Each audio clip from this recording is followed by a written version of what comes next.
bendiga. Amén, igual para usted. Acá está René Quevedo y me preocupa algo que todavía a estas alturas no conocemos, no tenemos la información oficial de la encuesta del mercado laboral 2025 del Instituto Nacional de Estadística y Censo, René. Sí, buenos días, Ana Matilde, Libeca, Álvaro. Sí, efectivamente, ha habido una demora en la publicación de la data. Ahora, no es nuevo, ¿ah? O sea, si vemos la historia, el INEC a veces tarda en publicar las cifras, ¿no? No estoy justificando, simplemente estoy diciendo que no es algo que está ocurriendo como una cuestión coyuntural. Inclusive, cuando eh, se han dado publicaciones, ha habido revisiones y luego hasta a veces hasta un año más tarde salen cifras revisadas. Sin embargo, basado en, digamos, estimaciones del Observatorio del Mercado Laboral de Mitradel, podemos sacar algunas luces. Estamos hablando de un desempleo del 10,4%, ¿Eso cuánto es? 227.000 desempleados. ¿Ok? Para ponerlo en contexto, aparte de los años de pandemia y pospandemia, es la tasa más alta en los últimos 20 años. La tasa más alta era 2000, el 2005, cuando tuvimos 9,8. Ya estamos por encima. Eh, Sin embargo, creo que también es importante, ha habido una recuperación importante del empleo formal privado. Ha habido una caída. Son estimaciones, obviamente, ¿no? Tenemos que esperar las cifras. Ha habido una caída muy fuerte del empleo agrícola. El tema no olvidemos que en los últimos 2 años, como he dicho varias veces acá, nosotros perdimos 80% de nuestras exportaciones y 70.000 empleos, 54.000 de la mina y otros 15, 20.000 que yo estimaba de chiquita, que son más, ¿ok? Eh, sí, y que nos llevan a la tasa de desempleo que hoy tenemos. ¿Y el joven, el desempleo juvenil, cómo está? 19,9%, 20%, Wow. un aumento. En el octubre del 2024 estábamos en 17,8. ¿Ok? Sí, definitivamente los jóvenes son eh, históricamente las víctimas de todo esto, ¿no? Y en Eh, el interior la situación es mucho más complicada. sí, mucho más complicada, porque hoy tenemos, curiosamente e irónicamente, la mayor cantidad de gente trabajando formalmente para la empresa privada en la historia. Positivo, ¿ok? Nunca lo hemos tenido.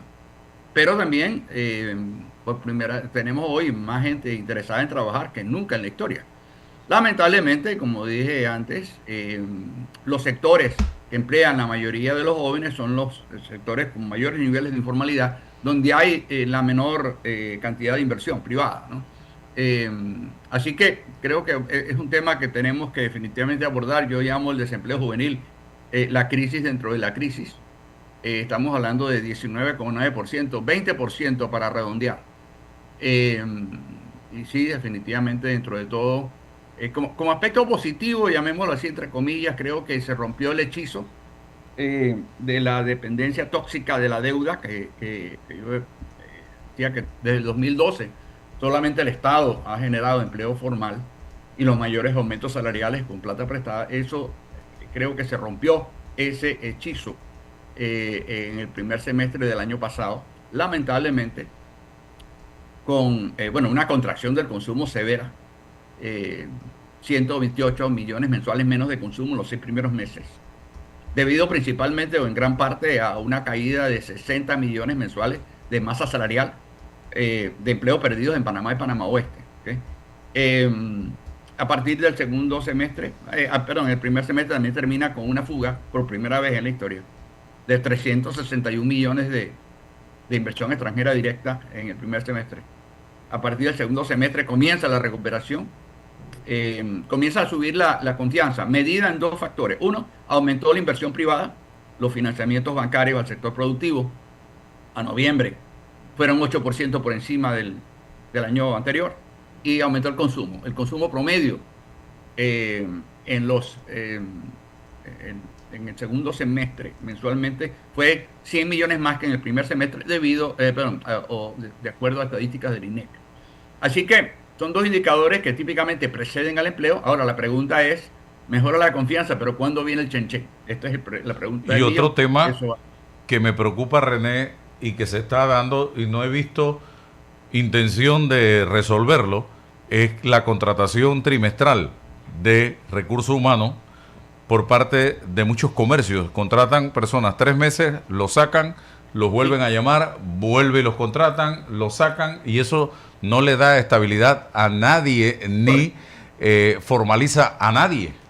Es correcto, y eso ha sido así por 20 años, esto no es nuevo, ¿no? 75% de todos los contratos laborales que tramita Mitradel son temporales, son por obra terminada o contratos definidos.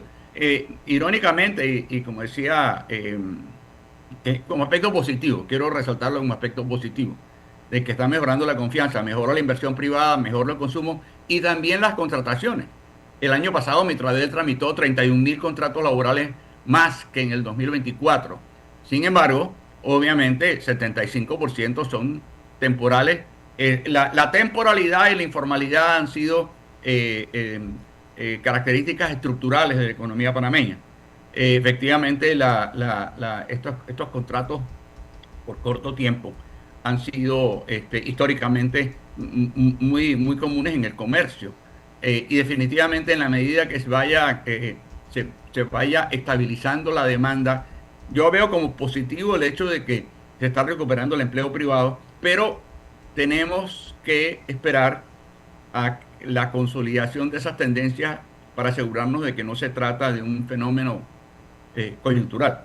Creo que yo estimo que se van a consolidar esa tendencia con los proyectos de infraestructura del gobierno, que aunque son temporales, van a proveer la oportunidad de que haya ingresos para mucha gente, muchos jóvenes también. Va a haber una decisión con respecto a la mina. Creo que es importante que entendamos que el problema que tenemos es que el último año solamente se generó empleo en el eje canalero. 99% de todos los empleos generados fueron en el eje canalero. Yo estimo que se perdieron 60.000 empleos agrícolas. ¿Okay? De hecho, la provincia, de hecho, el tema Chiquita costó 11.700 empleos agrícolas formales, ¿okay? En Bocas del Toro y la provincia de Nuevo Buglé. Sin embargo, el impacto, digamos, un impacto muy fuerte también se sintió en Chiriquí, sobre todo en el empleo llamado inducido, el derrame. Yo estimo que en Chiriquí se pudieron haber perdido 36.000 y tantos empleos. ¿Okay? Chiriquí fue con diferencia la provincia que más empleo perdió. Wow. Pero yo creo que volvemos al tema, esto plantea un reto. O sea, positivo, se recuperó el empleo formal, particularmente en el eje canalero, pero necesitamos generar empleo en el interior del país, que es realmente el gran reto, ¿no? Y creo que, como digo, las estadísticas no son ni buenas ni malas, eso depende de lo que hagamos con ellas. Pero bueno, yo no estoy, simplemente le estoy poniendo unas estimaciones, me puedo equivocar, ser el primero en admitirlo, pero creo que es importante priorizar el interior. No estoy descubriendo el agua tibia, ¿no? Tampoco.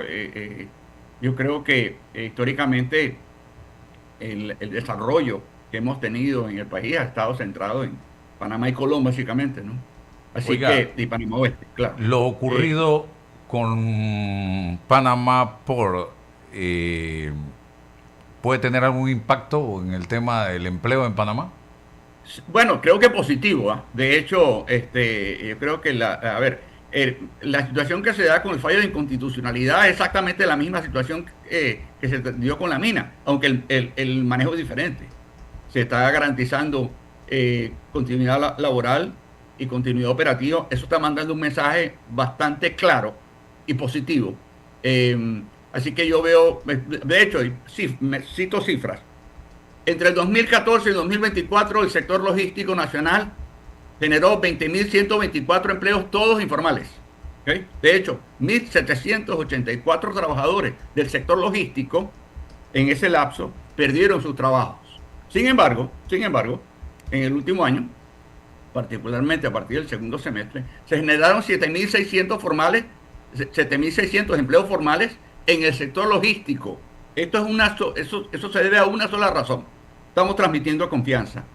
En ese sentido, creo que a pesar de que, claro, podemos esperar de que habrá acciones por parte de las empresas afectadas, creo que el gobierno está priorizando la estabilidad de mandar un mensaje, de hecho al punto tal de que la prima de riesgo del país sigue bajando. O sea, el mensaje que se está mandando a los mercados internacionales es positivo.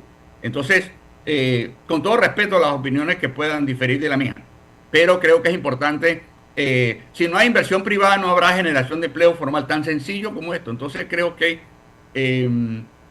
obviamente va a haber dificultades porque habrá acciones de parte de la empresa afectada, pero creo que el gobierno está tratando de mandar un mensaje de que somos un país pro inversión, y para yo poder transmitir confianza tengo que ser predecible. Ahora, tenemos que esperar las acciones.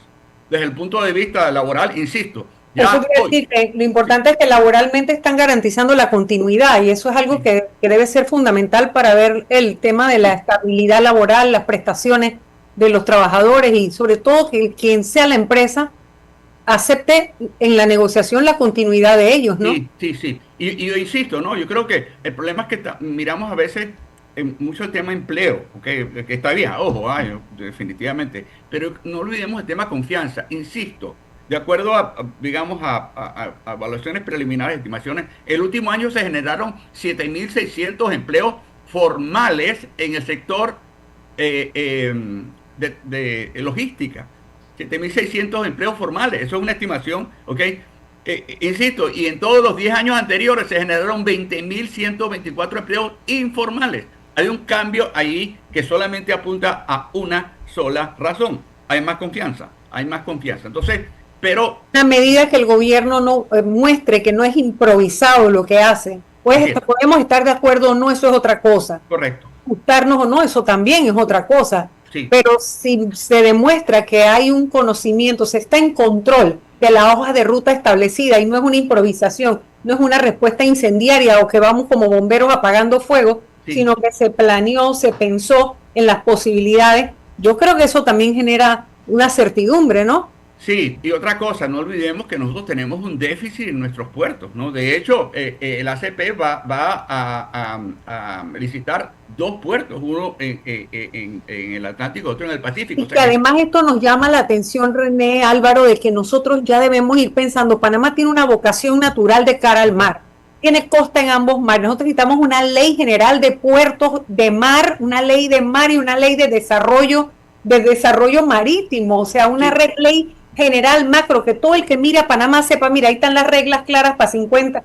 Bueno, ese es un área muy dinámica, vamos a decir que no a 50 años, pero a 20 años, si tú inviertes ahí, tú sabes a lo que te atienes, porque hay una ley clara, etcétera, etcétera. Yo creo que... Sí, somos un país marítimo de espaldas al mar, o sea, porque definitivamente tenemos que desarrollar ese sector, o sea, para eso ampliamos el canal, en fin, yo creo que obviamente...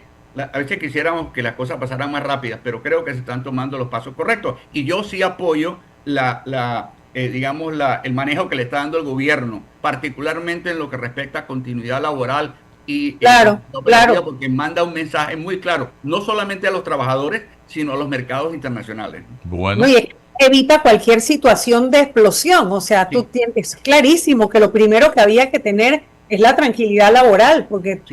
Evidentemente ellos hay que despertarles el sentimiento nacionalista de ustedes son panameños primero que empleados portuarios, o sea, esto nos conviene como país que siga funcionando. Sí, se va a dar la sustitución laboral, la empresa que llega asume todos los derechos obtenidos por los trabajadores. Y que asuma los pasivos, eso es lo importante, claro, que los pasivos estén garantizados. Así es, correcto. Así que bueno, gracias René, gracias Ana Matilde, vamos a deportes.